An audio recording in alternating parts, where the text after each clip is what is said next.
Assalamualaikum warahmatullahi wabarakatuh. Sampai berjumpa lagi adik-adik semuanya.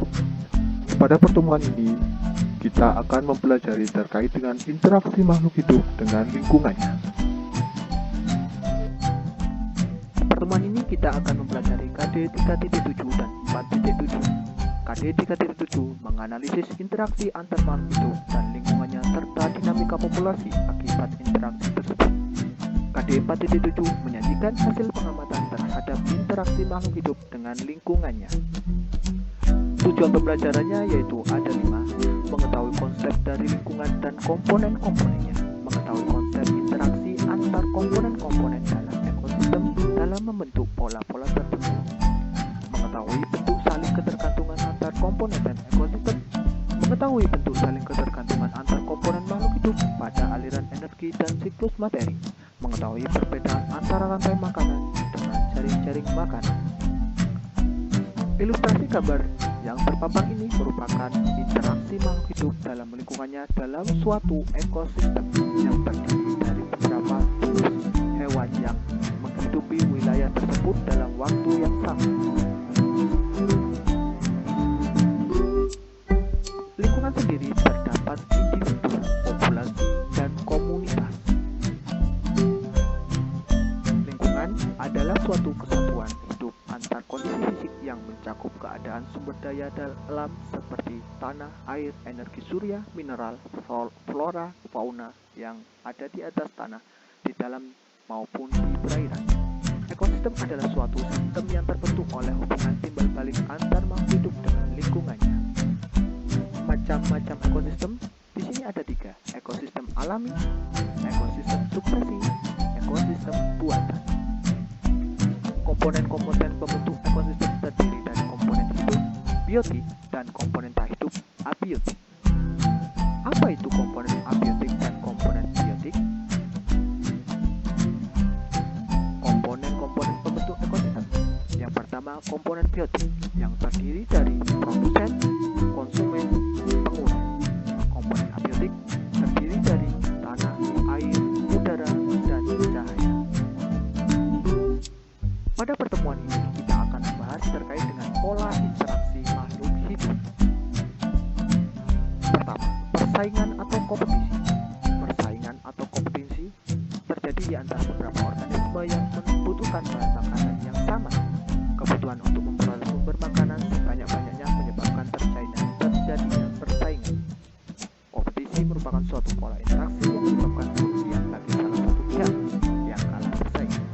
Contohnya di sini yaitu persaingan antara produsen untuk memperoleh air, sinar matahari, dan unsur hara. Konsumen primer, konsumen yang mengkonsumsi produsen secara langsung, dan juga mengalami persaingan yaitu dalam mendapatkan tumbuhan, mendapatkan wilayah, dan mendapatkan pasangan. Predasi, persaingan beberapa organisme mendapatkan makanan memangsa organisme lain. Contohnya adalah singa yang memakan kizang zebra atau rusa. Pada pola interaksi semacam ini disebut predasi, karena organisme yang memakan organisme lain disebut predator atau pemangsa. Kita masuk ke simbiosis. Simbiosis adalah interaksi antar dua makhluk hidup yang berbeda jenis dalam suatu lingkungan.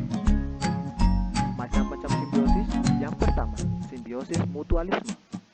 Interaksi antar dua jenis makhluk hidup yang berbeda yang saling menguntungkan.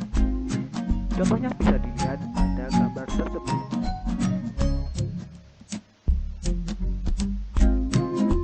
Kemudian yang kedua yaitu simbiosis komensalisme. Interaksi antar dua jenis makhluk hidup yang berbeda di mana satu individu mendapatkan keuntungan sedangkan individu lainnya tidak diuntungkan dan tidak dirugikan. Contohnya bisa dilihat pada gambar. Yang ketiga yaitu simbiosis parasitisme. Interaksi antar dua jenis makhluk hidup berbeda di mana satu individu diuntungkan sebagai parasit sedangkan satu individu lainnya dirugikan atau inang atau host. Contohnya bisa dilihat pada gambar yang terpampang di layar. Kemudian, interaksi yang terjadi pada suatu lingkungan pada dasarnya terjadi karena faktor kebutuhan. Kebutuhan energi setiap organisme yang berbeda dalam memenuhi kebutuhan hidupnya yang ada di lingkungan itu.